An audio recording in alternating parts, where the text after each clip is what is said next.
함께 보실 말씀은 구약성경 사무엘하 4장 1절에서 12절의 말씀입니다. 오늘 함께 보실 말씀은 구약성경 사무엘하 4장 1절에서 12절의 말씀입니다. 함께 읽겠습니다. 시작.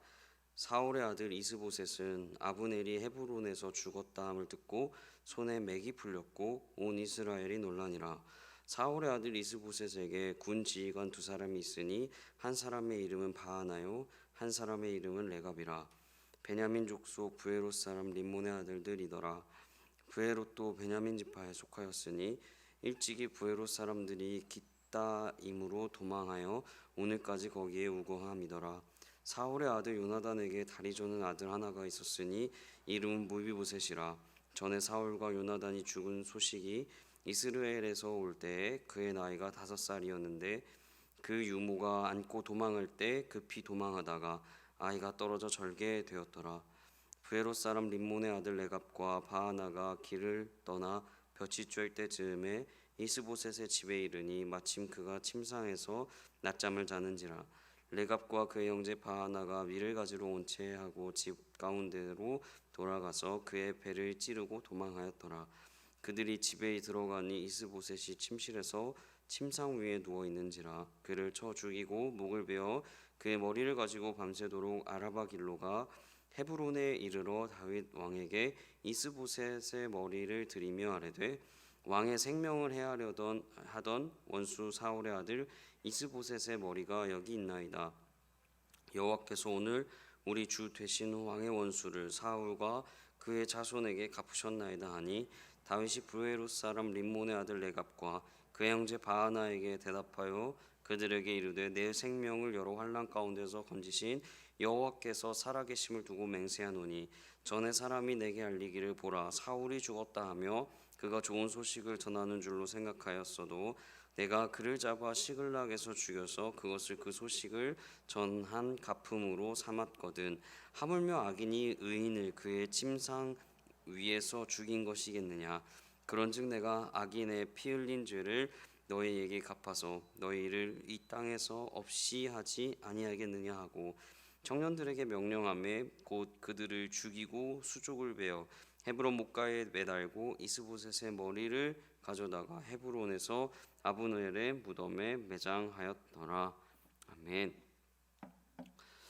오늘 본문은 사무엘하 1장과 굉장히 유사한 그리고 비슷한 내용이 나타납니다. 저는 오늘 본문을 통해서 죄악의 무서움을 알려주시는 하나님을 묵상하였습니다. 죄악의 무서움을 알려주시는 하나님. 오늘 본문 3장 1절을 먼저 보아야 합니다. 오늘 본문은 4장부터 시작을 하지만 3장 1절부터 그 문단이 시작이 되기 때문에 3장 1절을 먼저 좀 보아야 합니다. 세번역 3장 1절에는 이렇게 쓰여 있습니다. 사울 집안과 다윗 집안 사이에 전쟁이 오래 계속되었다. 그러나 다윗 집안은 점점 더 강해지고 사울 집안은 점점 더 약해졌다. 이 세번역으로 이렇게 쓰여 있는데요. 오늘 이 본문이 3장부터 문단이 시작하기에 오늘 이 3장 1절을 계속 기억하며 생각하면서 우리 4장을 읽어봐야 합니다. 3장에서는 군대 장관 아브넬이 죽습니다. 사울 진영에서 있던 군대 장관 아브넬이 헤브론에서 죽습니다. 그 죽었다 하는 소식을 듣고 사울의 아들이 있었는데 이 아들 이스보셋이 손에 맥이 풀린 겁니다. 그 죽음의 소식을 듣고 손에 맥이 풀렸습니다. 즉 힘이 빠지고 아무것도 할 수 없는 상태, 힘이 없는 상태가 되어버렸습니다. 사울의 아들 이스보셋에게 2명의 군 지휘관이 있었는데 그 2명의 사람의 이름이 바하나와 레갑이었습니다. 이 2명의 군 지휘관 바하나와 레갑이 사울의 아들 이스보셋이 있는 왕궁으로 갑니다. 그런데 군대 장관 아브넬이 죽은 소식을 들은 이 아브넬 죽은 소식을 들은 사울의 아들 이스보셋이 뭔가 하나님을 의지한다던가 혹은 어떤 다른 행동을 해야 합니다. 왜냐하면 자기 진영에 있는 군대 장관이 죽었기 때문입니다. 그리고 그는 왕이었습니다. 자신의 군대 장관이 죽었음에도 아무런 행동을 하지 않고 5절에 이렇게 쓰여 있습니다. 새 번역은 부에롯 사람 림몬의 두 아들 레갑과 바하나가 이스보셋이는 왕궁으로 갔다. 그들은 한창 더운 대낮에 그곳에 도착하였는데 때마침 이스보셋은 낮잠을 자고 있었다. 여러분, 한 나라의 왕이 낮잠을 자고 있었던 것입니다. 군대 장관이 죽었음에도 낮잠을 자고 있습니다. 여기서 우리가 알 수 있는 것이 있습니다. 사울도 그랬지만 사울의 아들 또한 왕이 될 제목이 아니었다 하는 것을 알 수 있습니다. 사울의 아들은 군대 장관이 죽었음에도, 자신의 부하가 죽었음에도 자신이 처한 상황을 극복하는 것이 아니라 낮잠을 자고 있었습니다. 한 명의 사람이 죽었음에도 슬퍼하지 않았다는 것입니다. 낮잠 자고 있던 사울의 아들 이스보셋을 두 명의 군지휘관 바하나와 레갑이 그를 찾아가서 어떻게 합니까? 낮잠 자고 있는 이스보셋을 7절에 이렇게 쓰여 있습니다. 새 번역 성경은 이렇게 쓰여 있습니다. 그들이 대궐로 들어갔을 때에 왕은 침실에서 누워서 자고 있었다. 그래서 그들은 왕을 죽이고 그의 머리를 잘라낼 수가 있었다. 그들은 그의 머리를 가지고 나와 밤새도록 아라바 길을 걸어서, 여러분, 이스보셋이 그 두 명의 군 지휘관 바하나와 레갑에게 머리가 잘립니다. 여러분, 머리가 잘렸다 하는 내용은 사무엘서를 보면 아주 상징이 있습니다. 사울의 집안을 보면 더더구나 그렇습니다. 하나님은 죄악을 싫어하심을 알 수 있습니다. 그리고 그 죄악의 무서움도 알 수 있습니다. 사울의 아들들 모두가 다 목이 베어졌습니다. 몸통은 벳산 성벽에 걸렸었습니다. 사울을 비롯해서 사울의 아들들 전부가 다 목이 없이 죽었습니다. 그리고 사울 집안에 남은 한 명의 손자, 사울의 아들, 그리고 그 요나단의 아들 무비보셋입니다. 그런데 이 무비보셋 어떤 사람인가요? 4절 새 번역에 쓰여 있습니다. 이렇게 쓰여 있습니다. 사울의 아들 요나단에게는 두 다리를 저는 아들이 하나 있었다. 사울과 요나단이 죽었다는 소식이 이스라엘에 전해졌을 때에 그는 겨우 5살이었다. 유모가 그를 업고 도망할 때에 서둘러 도망하다가 그가 떨어져서 발을 절게 되었다. 그의 이름이 무비보셋이다. 여러분, 사울의 집안을 보면 그렇습니다. 사울의 집안은 전쟁과 암살로 모두가 다 목이 떨어져서 죽었고, 또 남은 3대째 손자는 무비보셋은 장애를 가지고 있는 것입니다.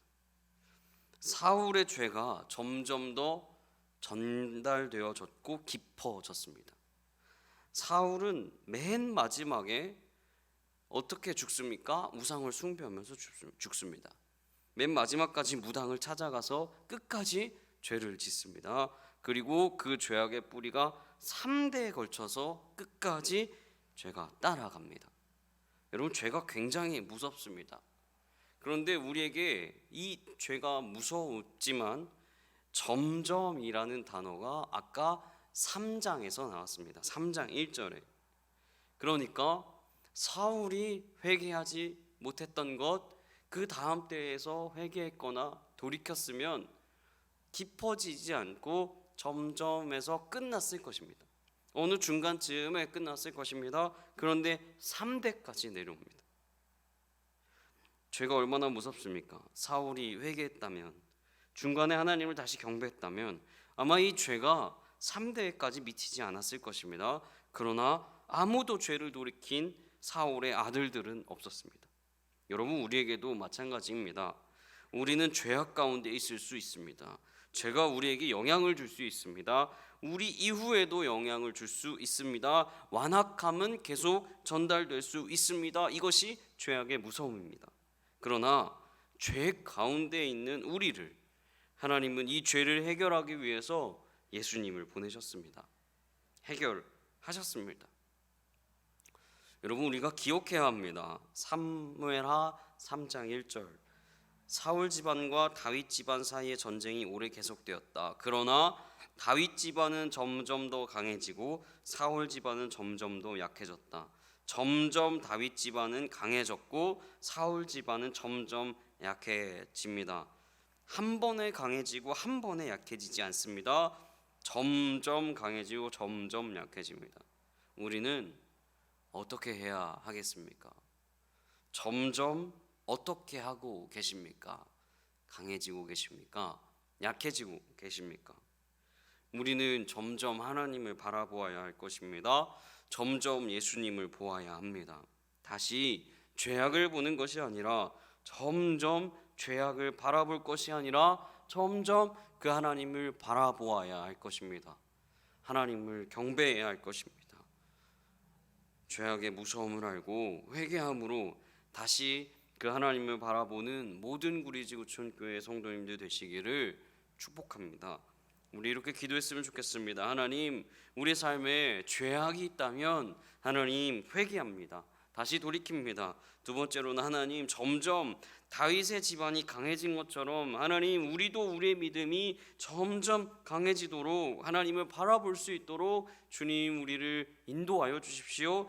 세 번째로는 추수감사 특별 새벽 예배 가운데 하나님의 은혜를 경험하고 은혜가 충분하고 충만할 수 있도록 하나님 붙잡아 주시옵소서. 우리 이렇게 세 가지를 놓고 기도하도록 하겠습니다. 기도하겠습니다.